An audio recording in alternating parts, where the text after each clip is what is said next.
The second time I saw Audrey Hart cheating on me. I did not drop the flowers. I did not shout.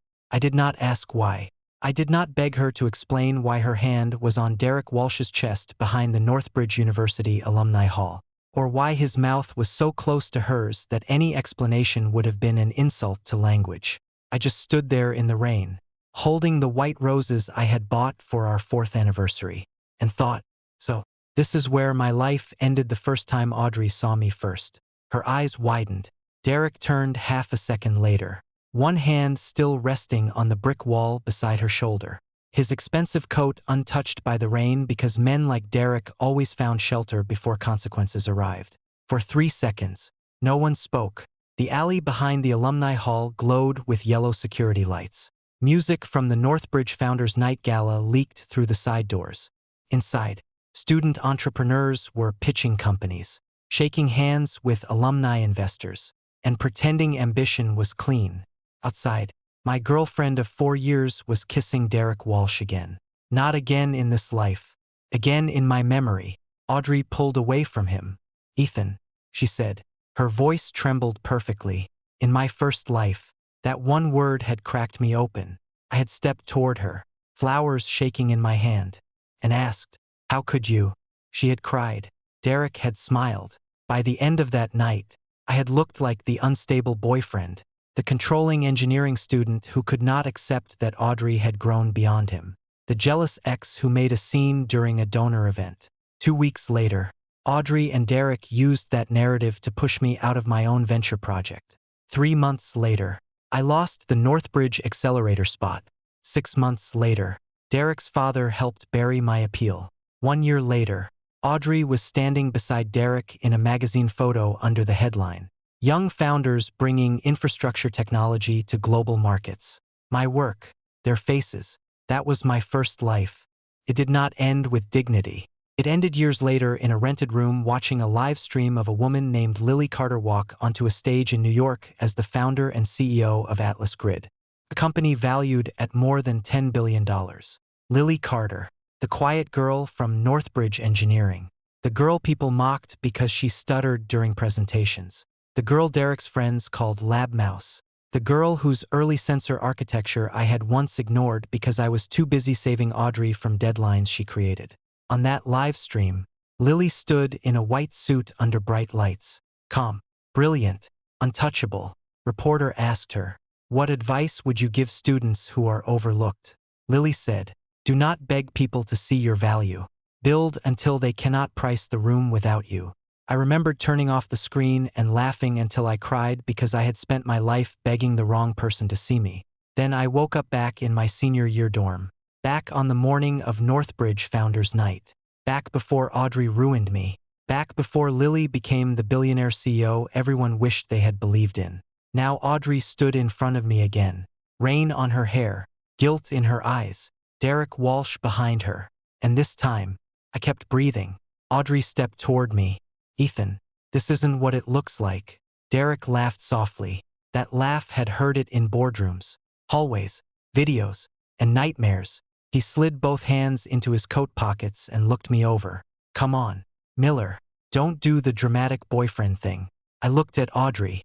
She was still beautiful. That was the annoying part. Beauty did not disappear just because truth arrived. Her black dress clung to her shoulders under her open coat.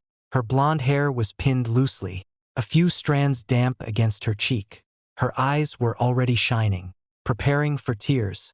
In my first life, I mistook those tears for pain. This time, I recognized them as tools. I asked, "How long?" Audrey swallowed. Derek answered for her. "Long enough." I turned my eyes to him. "The question was not for you." His smile sharpened. "It is now," Audrey said quickly. "Ethan, please, I didn't plan for you to see this tonight." I nodded. "That sounds honest." She flinched. Derek stepped beside her, closer than necessary. "Audrey was trying to spare you." Mike Reynolds, my best friend, appeared at the end of the alley holding 2 paper plates from the dessert table. He stopped, took in the scene, and said, "I leave you alone." For 3 minutes and somehow the donor event becomes a soap opera with worse tailoring. Derek glared at him. "Stay out of it." Reynolds. Mike looked at Audrey. then at Derek, then at me. His joking expression faded. Audrey's voice broke. Mike, it's complicated. Mike looked at Derek's hand still near her waist. It appears geometrically simple. Derek said, this is between adults. Mike lifted one plate. Then why does it smell like a rich boy field trip? I almost smiled. Almost. Audrey stepped closer to me. Ethan, can we talk privately? In my first life. I said yes. That was another mistake. Private conversations let liars rehearse. This time, I said, no. Her mouth parted. No, you chose a public night, a donor event. Derek, a side entrance where half the student founders walk past. We can talk here. Derek's smile returned. There it is. Controlling. Audrey lowered her head, letting the word hang there. Controlling. That was the seed they planted the first time Ethan was controlling. Ethan helped too much. Ethan expected Audrey to stay because he wrote her essays and fixed her slides. Ethan made her feel trapped. Clean story. Useful story. I looked at Derek. Say it again. He frowned. What? Say I'm controlling because I won't let Audrey explain privately after I caught her kissing you. His eyes narrowed. Mike lifted his phone. Noticed Audrey grab Derek's sleeve. Don't. Smart. Too late. Derek looked at the phone. Then back at me. You're pathetic. I nodded. That one is safer for you. Audrey's tears started now. Ethan, I never wanted to hurt you. I looked at the flowers in my hand. White roses. In my first life. I dropped them in the alley. Audrey stepped over them when she left with Derek. This time, I turned and placed them carefully on the covered ledge beside the service door. Not thrown. Not dropped. Placed. Then I looked at Audrey. You didn't want to hurt me. You wanted to replace me without feeling guilty. Her face went pale. Derek's expression hardened. Careful. I laughed once. The sound surprised even me. Derek, you're a trustee's son with a rented confidence and a father's contact list. Don't confuse that with danger. Mike whispered. Reborn Ethan has seasoning. Derek stepped forward. You think you're above this? No, I said. I think I'm finally done standing under it. Audrey looked confused now. That was new. In my first life, I had given her grief she knew how to manage. In this life, I was giving her distance. She had no script for that. Ethan, she said softly, we've been together 4 years. I know you can't just walk away. I looked at Derek, then back at her. You already did. That landed. For a moment, the rain was the only sound. Then the side door opened. Warm light spilled into the alley. A group of students came out laughing, then stopped when they saw us. Among them were 2 business school students from Derek's circle. Amber Lee with her phone half raised, and a quiet woman in a navy dress holding a cracked prototype case against her chest. Lily Carter. My breath caught. In my first life, I barely noticed her that night. Remembered only fragments. A broken display table. Derek's friends laughing. Lily gathering scattered sensor parts from the floor while everyone stepped around her. Someone calling her lab mouse. Audrey later saying, poor Lily. Some people just aren't built for public rooms. Years later, Lily Carter would build one of the most valuable infrastructure AI companies in the world. Tonight, she stood at the edge of the alley, soaked by rain, holding a prototype no one understood. One of Derek's friends, Tyler Banks, laughed from behind her. Careful, Lily, don't drop your little science box again. Another student said, maybe get Ethan to fix it. That's his type, right? Broken projects and desperate girls. Derek smirked. Audrey looked relieved. The attention had shifted. Lily's face went red. She lowered her eyes and tried to step around them. Tyler blocked her path. Come on. Say something. Pitch us. Isn't that what tonight is for? Lily's fingers tightened around the case. I need to get inside. Tyler exaggerated a wince. Sorry. What? A few people laughed. Something old and hot moved through me. In my first life, I had been so focused on Audrey that I let this happen. I let Lily walk past me alone. I let the future billion-dollar CEO of Atlas Grid be mocked by people who would later beg for advisory shares. Not this time. I walked away from Audrey. She reached for my sleeve. Ethan. I pulled free. Then I walked straight to Lily Carter. She looked up at me, startled. Rain had flattened a few strands of dark hair against her cheek. Her glasses were spotted with water. Her prototype case was cracked along one edge, and a sensor board inside blinked weakly like a heartbeat. "Lily," I said. Her eyes widened. "You know my name. In my first life, I did not. This time, I knew the name that would one day sit on patents, buildings, magazine covers, and market reports. I do." Tyler laughed. "Of course he knows. Her engineering basement people travel in packs." I ignored him. I looked at Lily. "Do you want to leave?" She blinked. "What? Do you want to get out of here?" Her eyes moved past me to Audrey, Derek, the staring students, the phones, the rain, the broken case in her arms. "I don't want to cause trouble." "You're not causing it." Derek laughed. "Miller, this is sad even for you. You catch Audrey upgrading and your first move is to grab the nearest charity case." Lily flinched. That word did it. Charity case. In my first life. Derek called me that in a boardroom after taking my project. This time, he used it on Lily. I turned around slowly. "Say that again." Derek smiled. "What? Charity case?" Audrey whispered. "Derek, stop." He did not. She can barely speak in a pitch room. You think holding her hand makes Audrey jealous. I looked at Audrey. She said nothing. That silence was familiar. I turned back to Lily. "May I?" I held out my hand. Not grabbed, not performed. Offered. Lily stared at it. Her lips parted. "You don't have to." She whispered. "I know. People are watching." "I know." Her eyes searched mine, trying to find pity. She did not find it because I did not pity her. I respected the future too much. After a long second, she placed her hand in mine. Her fingers were cold from the rain. The alley went silent. Mike whispered, "Oh, this is either romantic or extremely strategic. Possibly both." Audrey's face changed. Not heartbreak, possession. "Ethan, what are you doing?" I turned. Lily's hands still in mine. "What you did," I said. "Choosing." Audrey stared. Derek laughed sharply. "You're choosing her." I looked at Lily, then back at him. "Yes."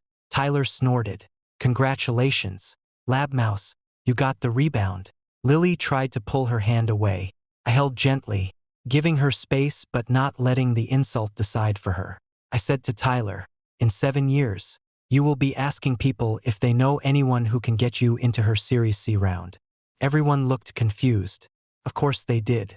Tyler laughed. "What does that even mean?" "It means you should start practicing respect before it becomes expensive." Mike slowly lowered his dessert plate. "That is the hardest fortune cookie I've ever heard." Audrey stepped closer, her voice tight. "You're doing this to hurt me." "No," I said. "I'm doing this because for once hurting you is not my priority." She recoiled. Derek said, "You'll regret this." I looked at him. "I already did once." His brow furrowed. "What?" "Nothing." I turned to Lily. "Your prototype case is cracked. Sensor board still alive." She blinked. "Thrown by the shift." "Why yes, but the casing took a hit. The power module is unstable." "Do you have your laptop?" "In my bag." "Good. We can use Lab C if Professor Harper hasn't locked it yet." Her eyes widened. "How do you know Professor Harper lets me use Lab C?" I almost said because in the future you thank her in your IPO speech. Instead, I said, because you're the only person in our cohort who files clean equipment logs. For the first time that night, Lily almost smiled. That's a strange thing to notice. I'm starting to notice the right things. I walked back to the ledge, picked up the white roses, and handed them to Mike. He stared at them. "What am I?"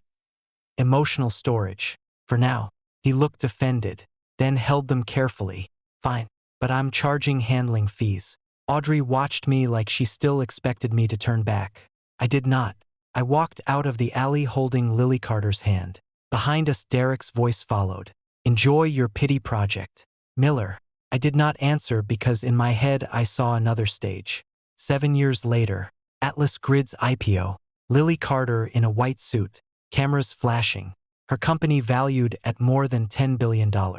Derek Walsh nowhere near the room. Audrey watching from some distance she had earned.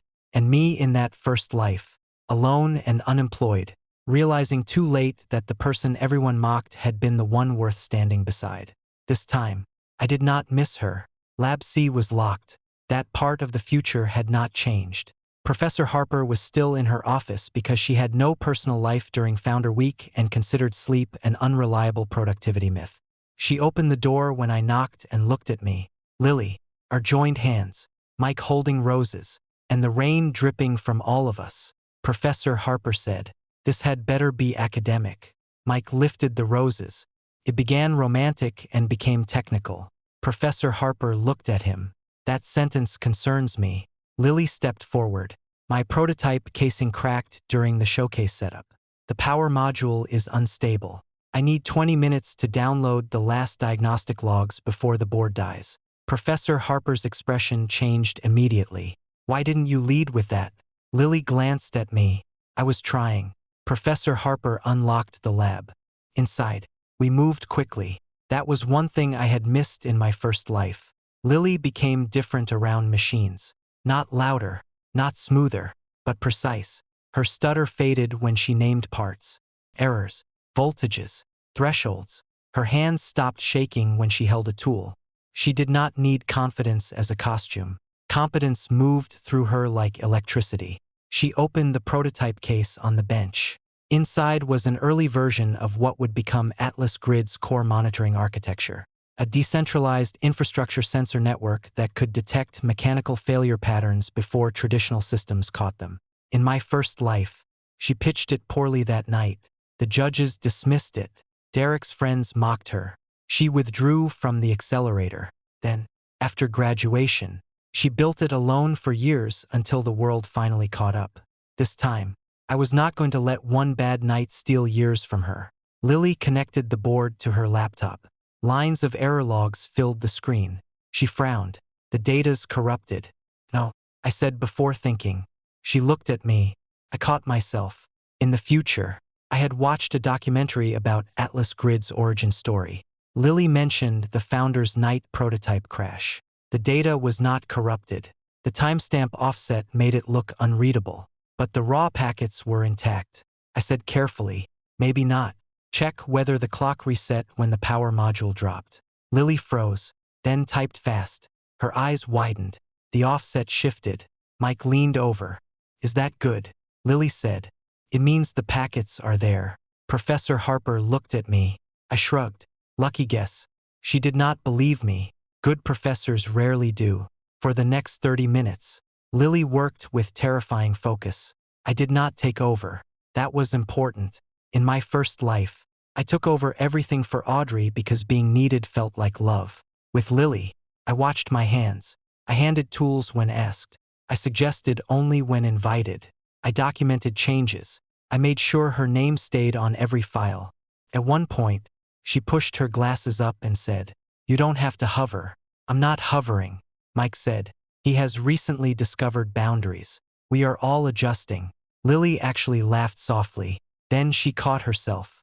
Her cheeks turned red. I looked away first, letting her keep the moment. When the data recovered, she exhaled like she had been holding her breath for years. Professor Harper reviewed the logs. "This is better than your presentation suggested." Lily looked down. "My presentation was bad. Your presentation was nervous." Professor Harper said, "The system is not." That sentence mattered. Lily held it carefully. Then Professor Harper looked at me. "And you? Why are you here instead of the gala?" Mike opened his mouth. I said, "Audrey and Derek are together." Professor Harper closed her eyes briefly. That one syllable contained more judgment than a speech. Mike added, "Also, Derek mocked Lily." Ethan held her hand. "And now we are either forming a healthier friendship or altering destiny." Professor Harper stared at him. "Do you ever listen to yourself?" "Constantly. It's a burden." Lily looked at me. "You held my hand. Because of Audrey." "No," I said. She waited. I continued. "Audrey made it easier to stop standing in the wrong place." "That's not the same thing." Lily studied my face for a long moment, then nodded. "I don't want to be used to make someone jealous." "I know. Do you?" "Yes." I let go of her hand then. Slowly, clearly, her fingers slipped from mine. I said, "Tonight, I saw someone I should have noticed sooner. That's all." Her eyes softened, but she did not smile. "I'm not special." That sentence hurt. Because I knew how wrong it was. I said, "You are building something special. That's enough for tonight." Professor Harper closed the laptop. Good. Then stop talking like a poster and help her prepare a 5-minute technical correction pitch. The venture reconvenes in 40 minutes. Lily panicked. "I can't present again." "Yes, you can," Professor Harper said. I stuttered through the first pitch, then stutter through a better one. Mike pointed at Professor Harper. "That is both brutal and supportive." Professor Harper ignored him. "We prepared not by making Lily into someone else. That was the mistake everyone made with her. They wanted her louder, smoother, more polished, less hesitant, more investor-friendly. But Lily did not need to become Audrey. She needed the room to understand that slow words could carry fast intelligence.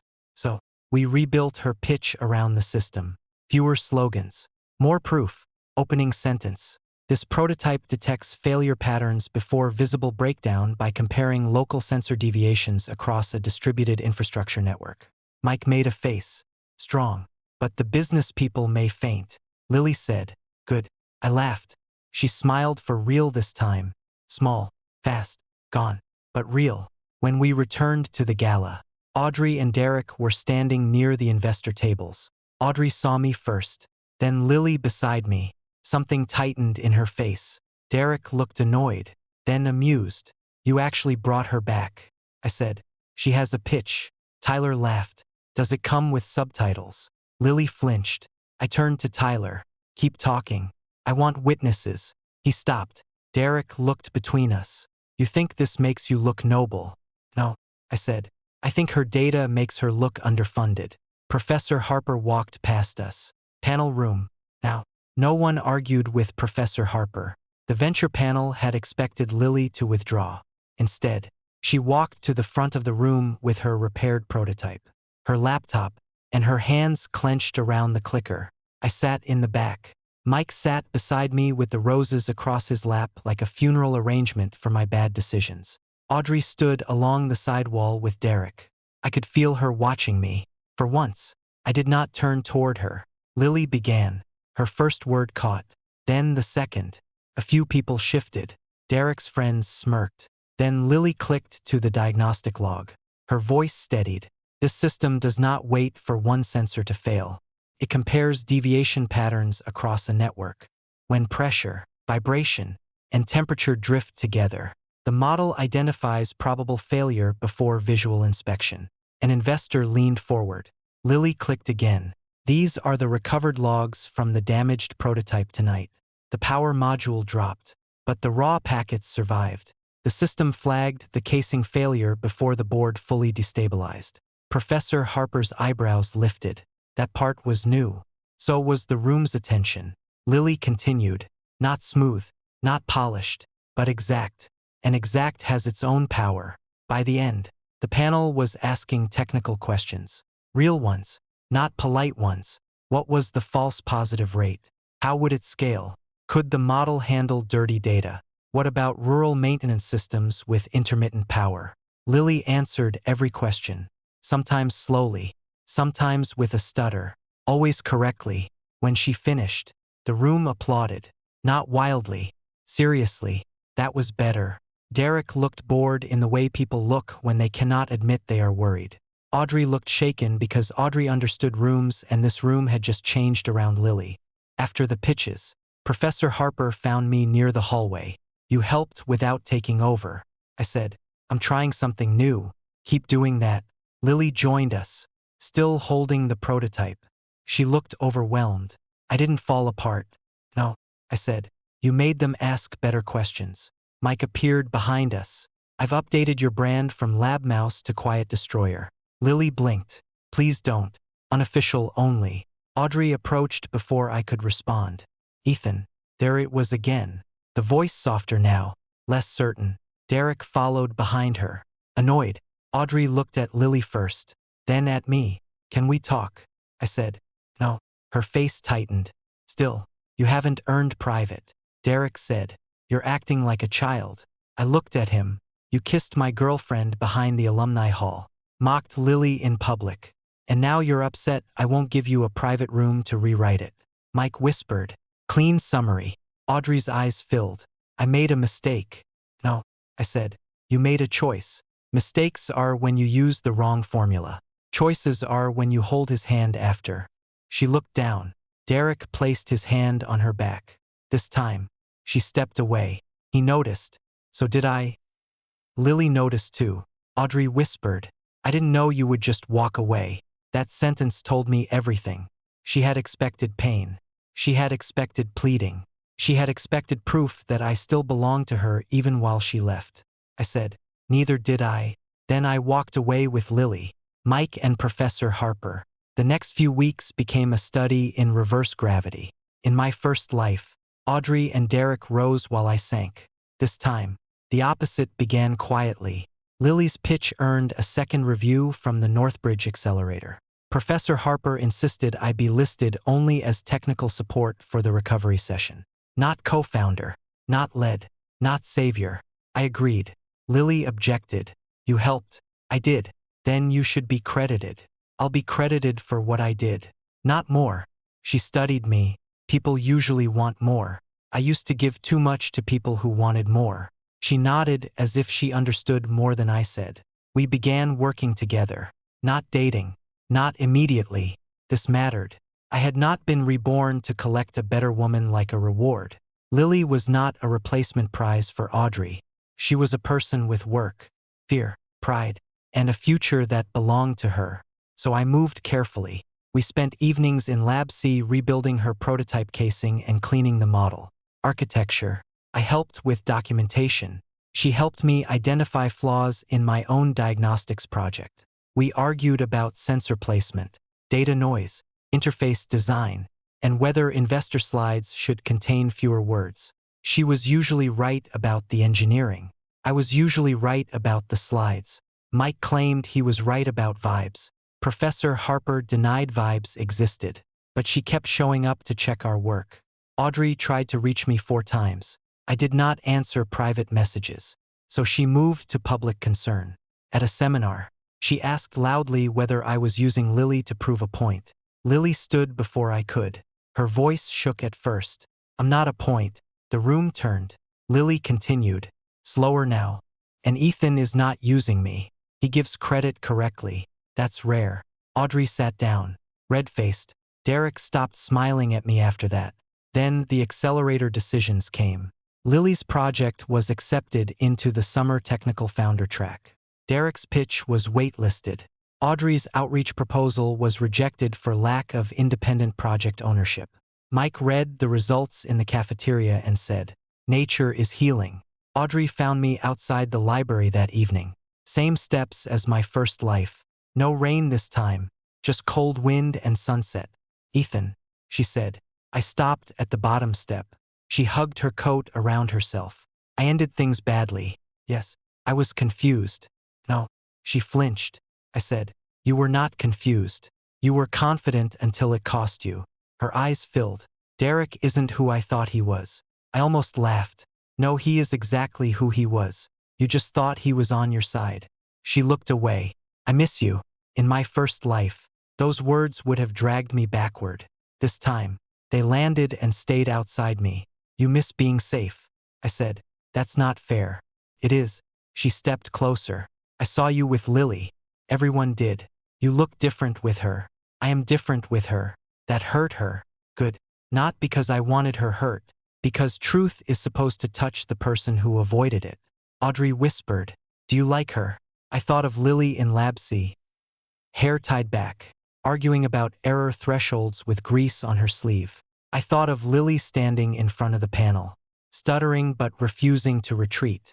I thought of future Lily in a white suit saying, build until they cannot price the room without you. Yes, I said, I respect her. Audrey waited for more. I did not give it. She said, respect isn't love. No, I said, but it's a better place to start than pity or ambition. She looked down. I think I made the wrong choice. I nodded. You did. Her head snapped up. I continued, but the worst part is you made it for the reason that felt most honest to you. Tears slid down her face. Can we start over? No, you don't even need to think about it. I already did. When, in another life, she frowned. What? Nothing. I walked past her up the library steps. This time, she did not follow. Summer changed everything faster than I expected. Lily's accelerator project became Atlas Grid. The name was hers in my first life. She chose it 2 years after graduation. This time, she wrote it on a whiteboard in June while Mike argued that Grid Goblin had stronger recall.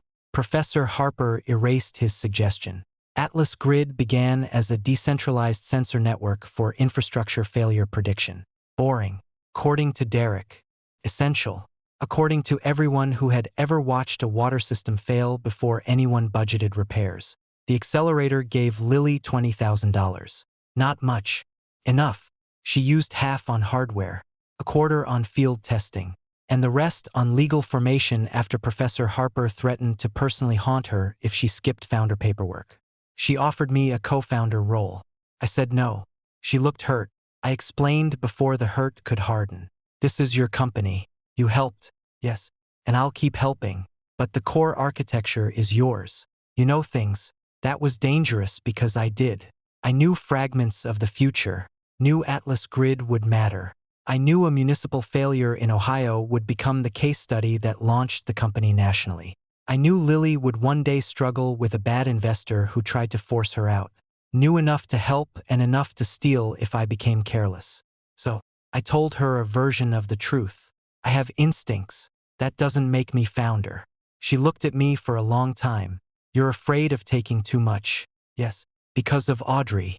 Because of me with Audrey. That answer satisfied her more than denial would have. She created an advisory role for me instead with a written contribution agreement that Professor Harper reviewed. Mike cried fake tears when he saw it. Healthy documentation. My boy has healed, Professor Harper said. Your boy needs to finish his own thesis. Mike stopped crying by fall. Atlas Grid had its first municipal pilot. A small county water authority agreed to test Lily's sensor network on aging pump infrastructure. In my first life, she did not get that pilot until 2 years later. I did not arrange it for her. I warned her the county would care more about maintenance labor than software elegance. She adjusted the pitch herself. That was the pattern. I did not pull her. I pointed toward doors I knew would matter. She opened them. Audrey watched from a distance at first. She still had Derek. Then Derek's patience ran out when her usefulness faded. His business school circle stopped inviting her to pitch meetings after her proposal failed.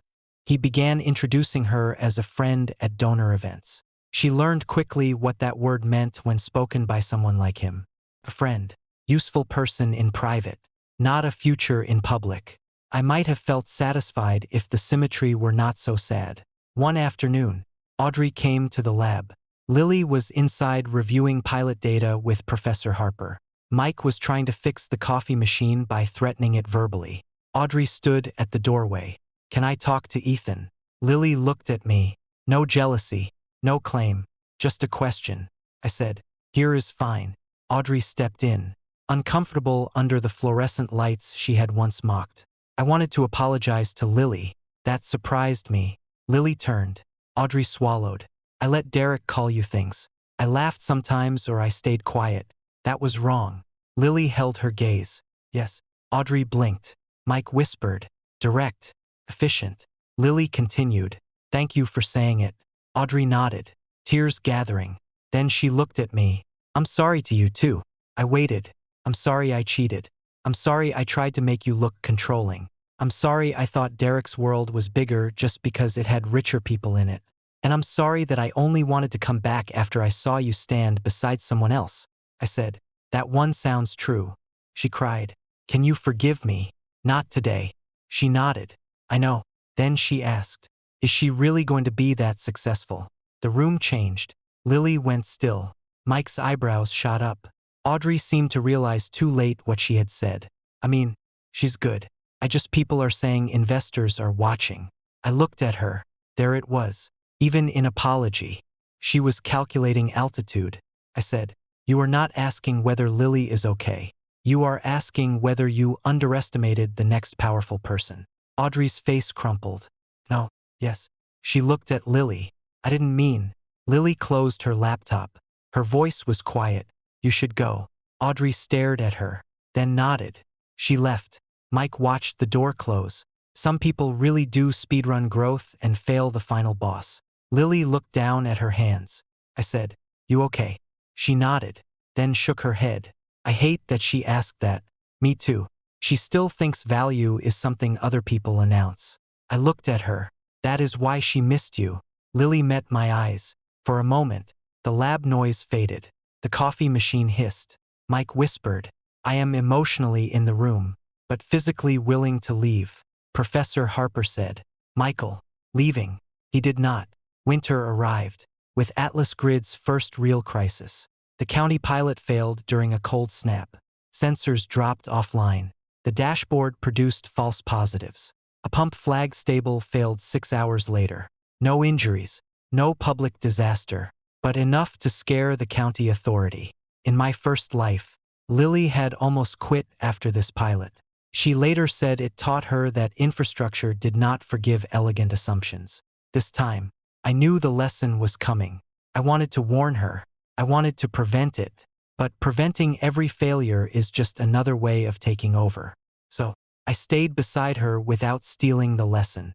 For 3 nights, Lily barely slept. She sat in the lab surrounded by thermal logs, error reports, and cold weather drift data. On the 4th morning, she slammed her hand on the table. "I built it wrong." I said, "You built it incomplete." She glared at me. "That is not comforting. It wasn't meant to be. It's more accurate." She stared at the screen. I assumed stable local calibration. Yes, that was stupid. It was normal. I hate normal. I know. She laughed once, exhausted. Then she rebuilt the calibration layer. Not me. Her. I brought coffee, argued when asked, tested modules, and kept Mike from naming the new patch Frost Goblin. The revised system worked better than the first life version because this time Lily had support without being overridden. The county renewed the pilot, then expanded it, then referred Atlas Grid to another municipality. By graduation, Atlas Grid had 5 pilots, a seed round offer, and a waitlist of infrastructure operators asking for demos. Derek's startup club had a podcast. Audrey had no Derek. She also had no access to me. Commencement. Lily was called for the Engineering Innovation Award. She walked across the stage in a black gown, chin lifted, hands steady. She still stuttered when she thanked Professor Harper. No one laughed. Not one person. The applause was real. I stood. Mike stood. Professor Harper stood. Audrey sat 3 rows back, clapping with tears in her eyes. This time, I did not need those tears to mean anything. After the ceremony, Lily found me under the oak trees near the engineering building. She held her award plaque against her side. "You knew," she said. My chest tightened. "Knew what?" "That I could do something." I looked at her. Yes. How? There were many possible lies. I chose a truth with its edges sanded down. Because the first night, when your prototype broke and everyone laughed, you cared more about the data than the humiliation. She looked down. "That's not enough to predict all this." "No," I said, "but it's enough to bet on." She smiled. "Did you bet on me?" "Yes. As a company, as a person." The words stayed between us, soft, unrushed. Then Lily held out her hand. This time, she offered. I took it. No alley, no audience waiting to laugh, no Audrey watching from close enough to matter. Just us under the trees, fingers linked. Both of us understanding that this time it was not performance, too. Years later, Atlas Grid closed its Series A. 5 years later, it crossed $1 billion valuation. 7 years later, Lily Carter walked onto a stage in New York wearing a white suit. I was in the front row, not alone in a rented room, not watching a live stream after losing everything. There, beside Professor Harper, Mike, and a team that had built honestly. The screen behind Lily read, Atlas Grid, Infrastructure Intelligence for a Resilient World. A reporter asked her, "What advice would you give students who are overlooked?" I knew the answer from my first life, but this time, she looked toward me before saying it. "Do not beg people to see your value." Lily said, "Build until they cannot price the room without you." Applause filled the room. Mike leaned toward me. She kept the line. I said, "It was always hers." After the event, Audrey sent me one message. Had not heard from her in years. I saw the IPO coverage. She really became everything people said she would. I'm sorry again. I hope you're happy. I read it once, then showed it to Lily, not because I needed permission, because secrecy had ruined enough in my life. Lily read it and handed back the phone. Are you happy? Yes. I looked around the room. Atlas Grid employees hugging. Professor Harper pretending not to cry. Mike taking a selfie with a confused banker. Lily standing beside me, no longer the girl everyone mocked in the alley, but still the person who cared more about the data than the humiliation. Yes, I said. I am. Lily smiled. Then don't answer. So, I didn't. In my first life, I watched Audrey choose Derek and thought my story had ended. In this life, I saw my cheating girlfriend in front of me and finally understood that some betrayals are exits disguised as wounds.